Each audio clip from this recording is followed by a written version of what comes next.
You know, when people clap when you get up, it's very tempting to just sit down again, because it won't get any better than that.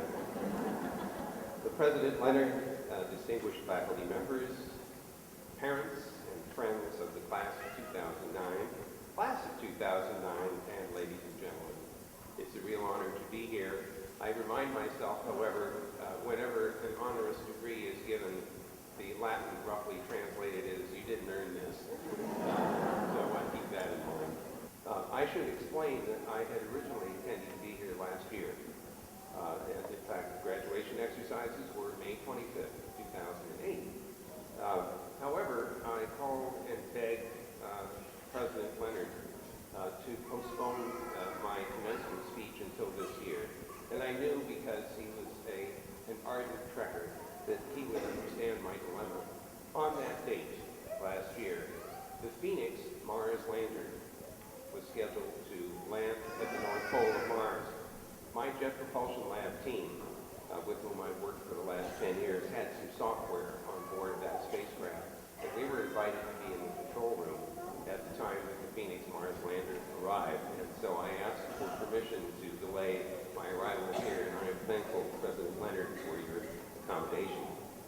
Well, I want to paraphrase someone whose name you might recognize, Albus Dumbledore. Remember, at one of the scenes, he says, I would like to say a few words to the graduating class. Passion, potential, pathfinding, persistence, patience, and partnership. Thank you very much. There is a little more. I want to speak to you from personal experience. I've had a lifetime to do the things I love. Not everyone has that opportunity. I have had a true passion for the various jobs that I've had. And all I can tell you is do what you really love to do, because it isn't work. And for my career, everything that I've had the opportunity to do has simply been fun, it's been interesting, and it has always been a steep learning curve. Computer networking was another major part of my career.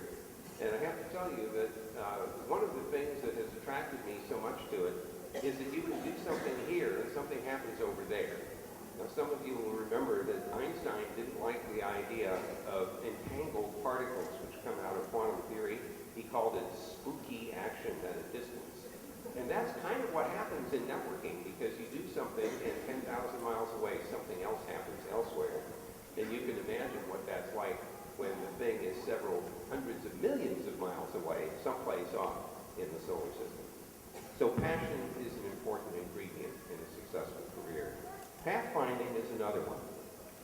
If anyone tells you that they can plan their career, or that they have planned your career, you can confidently assume that they're not telling you the truth. I don't know anyone who has planned a career. On the other hand, I know a lot of people who have been very, very alert to opportunities. And that's probably the most important thing. Some people will say, oh, you're lucky. And the answer is, yes, you might very well be lucky, but you're lucky because you were aware of opportunity and you paid attention to it and you grasped it when it was possible. But at the end of the day, when the people who wrote the books you learned from were calling and telling you you had to come, I finally gave up and I came to Stanford. And it's a good thing, because that's where the internet got invented. And I wouldn't have anticipated that, but I'm glad it was at Stanford to do that. Then, later on, around 1976, my colleagues in the Defense Department said, you need to come and join the Defense Department and run the internet program, and I said no. And the reason I said no was that I thought, well, this is going to be a very visible position. All my colleagues will be watching, and if I screw up, it'll really be embarrassing. So I said, no, I don't want to take that job, it's too risky. Well, they talked me out of that after a couple of trips to Washington, and I came, and I did stay for 6 years at ARPA, and it turned out to be very productive. So my experience repeatedly has been that the risky road is often the best one to take. It certainly, if it works out, could be the most satisfying. Another lesson I've learned over the period of 40 years or so that I've been in this game is that persistence and patience really count. When we started the internet design, it was 1973. And within about 6 months, Bob Kahn and I had a design which we were pretty satisfied with. We published a paper in 1974. And we began implementations in 1975. But it took until 1983, almost 10 years later, to get enough implementations done so that we could then say to our community of networkers, we are going to force you to use the new internet protocols. They didn't want to. They were happy with the protocols that worked on the system called the ARPANET, but the ARPANET didn't do what we needed it to do, which was to allow an infinite number of networks to be interconnected. So we had to force people to use the new protocols, and it took 10 years to get there. The same thing happened with another project that I've been involved in for the last 10 years. Starting in 1998, my colleagues and I at the Jet Propulsion Laboratory have been designing an interplanetary extension of the internet. I spoke about it the last time I was on the campus, but it was theoretical then. It isn't anymore. Well, it took us 10 years to get from the design and architecture of those protocols to the first time that we could test them at interplanetary distances. The protocols have been uploaded to the International Space Station now, and we're starting to do some tests with that. Later this year, we are going to upload the latest versions of the protocols to the same spacecraft.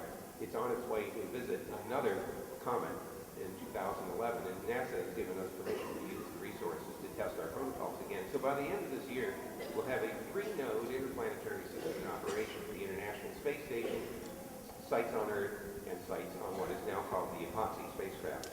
But it took from 1998 to 2008 for that to happen.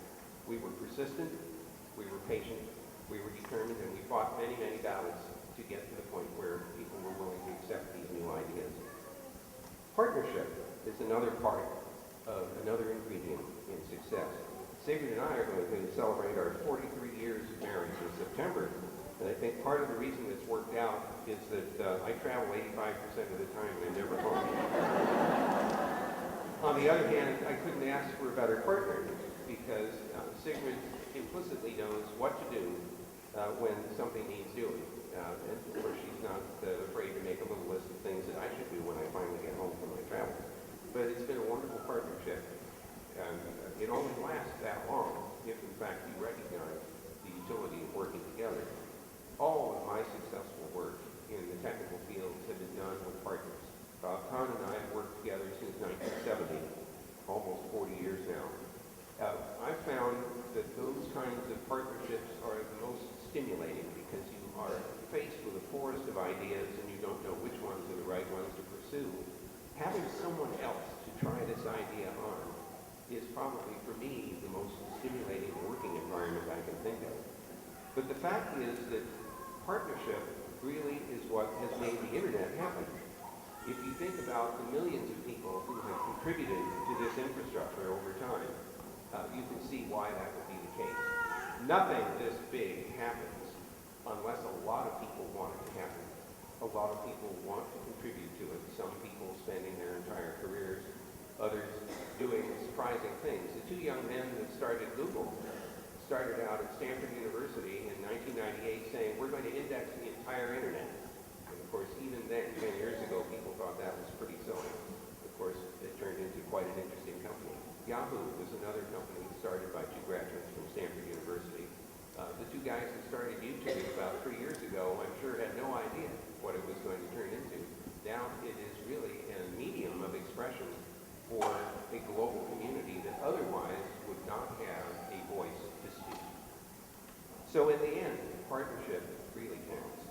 And finally, friends count. In the end, life is all about relationships, and we heard a lot about that this morning in your lecture. So let me finish this brief homily by going back to the future.